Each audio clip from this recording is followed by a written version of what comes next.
রয়েছে তারা একটি রিট পিটিশন দায়ের করে মহামান্য হাইকোর্টের দ্বৈত বেঞ্চ রিট পিটিশনের শুনানি শেষে কেন তাদেরকে রিট পিটিশনারদেরকে প্রাথমিক বিদ্যালয়ের সহকারী শিক্ষক নিয়োগ বিধিমালা 2019-এর আলোকে শূন্য পদের ভিত্তিতে নিয়োগ দেওয়া হবে না এই মর্মে রুল জারি করেছে।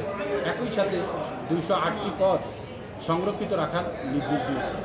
তাই আজকের এই রিট পিটিশনের ব্যাকগ্রাউন্ডে গেলে যেটা আমাদের বলতে হয় যে বর্তমানে যে প্রাথমিক বিদ্যালয়ে সহকারী শিক্ষক নিয়োগ বিধিমালা রয়েছে 2019 তার অনির্দিষ্ট শর্ত 3-এ রয়েছে যে শূন্য পদের ভিত্তিতে নিয়োগ দেবে, কিন্তু এখন দেখা যাচ্ছে যখন এই প্রাথমিক বিদ্যালয়ে সহকারী শিক্ষক পদে নিয়োগ দেয় কর্তৃপক্ষ শূন্য পদে এই আইনটা না মেনে তাদের ইচ্ছামতো নিয়োগ দেয়। যেখানে আমরা দেখেছি যে যেমন একটি জেলায় দেখেছি ঠাকুরগাঁয়ে শূন্যপদ রয়েছে 265টি বেশি, কিন্তু সেখানে নিয়োগ দিচ্ছে 95। তা আমরা করতে দেখেছি যে আইনে রয়েছে সার্কুলার রয়েছে শূন্যপদের আলোকে নিয়োগ দিবে, কিন্তু তারা দিচ্ছে না। অতএব এই সংক্ষুব্ধ হয়ে আমার রিট পিটিশনার রিটটি দায়ের করলে আজকে মহামান্য হাইকোর্টে এই রুল জারি। আমি 4 সপ্তাহে রুল জারি করেছে, সংশ্লিষ্ট কর্তৃপক্ষের মধ্যে রুল জারি হওয়ার পরে আমি মামলাটি দ্রুত শুনানির চেষ্টা করব। আমি মনে করি আদালত আমাদের প্রতি ন্যায় বিচার দিলে আমাদের এই রিট পিটিশনারগুলো নিয়োগ করে। ধন্যবাদ।